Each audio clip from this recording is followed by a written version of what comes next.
Every year, the CATA Alliance awards the Sara Kirke Award to 2 female entrepreneurs. It's named for North America's first entrepreneur. With me today are the 2 winners for 2017, IT World Canada's very own president, Fawn Annan, and the Sales Choice CEO and founder, Cindy Gordon. Congratulations to you both. Thank you, Brian. Thanks, Brian. So I wonder if you can tell me what the award means to you. Fawn? Thank you very much. Well, obviously it was a great honor, not just for myself, but for IT World Canada, because it kind of wrapped up all of the work we've done over the past 25 years in regards to advocacy. And it was based on being entrepreneurial to bring certain groups together to make a difference. So I'm very, very happy about this award. It covers all the work we've done in e-government, the LAC Carling forums, the Ontario governments, and the CIO community, and now, of course, the sales channel community. And Cindy? What it means to me is, I think, first and foremost, is the recognition that women are being applauded for their leadership in technology, and it's great to be honored at the same time with Fawn.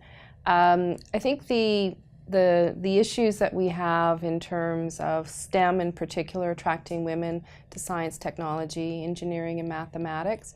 And I think that what it means to me is to continue to be the ombudsman in relationship to attracting women into this sector, developing them and also sustaining their participation. So for me, it's in many respects a bit of a legacy award, and it means a great deal to me to be recognized by the community and my peers.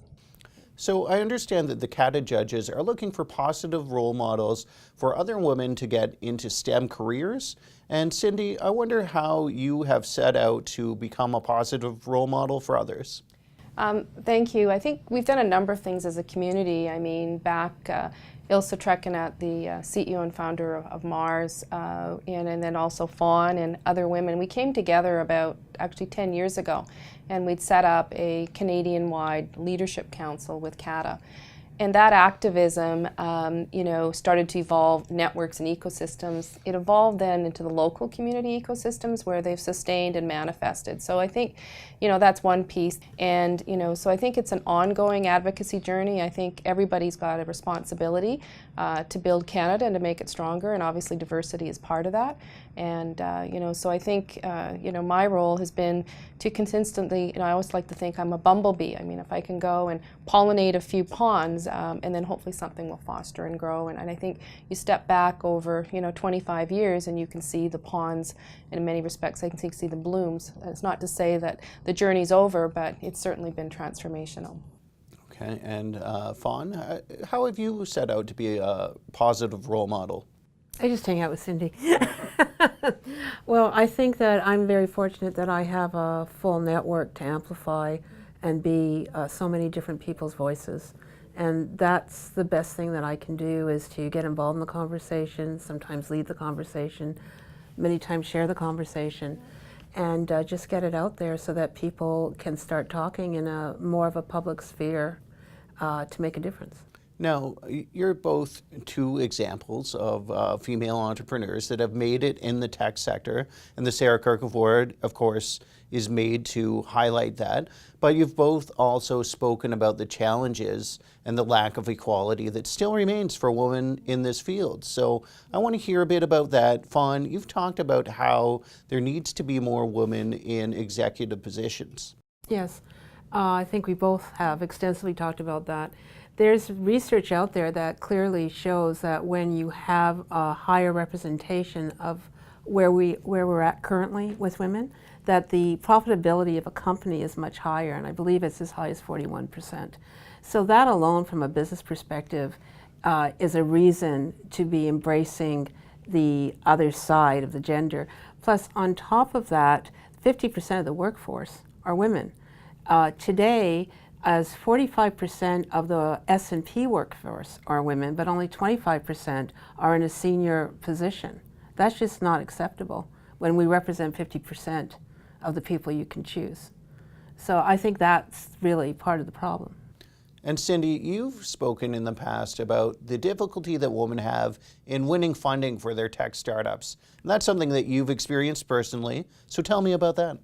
So if you look at the statistics, 10 years ago, we had less than 1% of venture capital going to women technology entrepreneurs. We've moved the ball in the States to about 6%. In Canada, we're probably about 2.5, close to 3%. And that's clearly not good enough. I know firsthand that there are lots and lots of incredibly talented women that are entrepreneurs, that are CEOs, that have some very unique perspectives. And I think one thing we do know is when you're making an evaluation on making an investment decision, if the eyes are only from one perspective, you actually can't see the possibilities. And I think that's one of the biggest issues, is that the decision makers just don't have representative eyes across multiple dimensions. Getting back to the point that I really wanted to stress is that less than 1% of boards of directors in North America in tech have a female representation. So I do believe that governance at the highest level is the echo factor, and I do think that's what we got to fix. We got to fix it hard. Canada's GDP is highly dependent on innovating more rapidly. Our ratings within the OECD or the World Economic Forum are not where they need to be, and so we need the whole workforce moving in the right direction, and women are very much part of that. And we've got to attract more women into STEM, which is, I think, a constant advocacy message that, I'm sharing today, and just delighted to do so again. Thank you for that, Cindy. And thank you both for joining me today. It was a real privilege to interview the Sara Kirke Award winners for 2017. And thank you for watching. I'm Brian Jackson. You can read more about the Sara Kirke Awards on itworldcanada.com.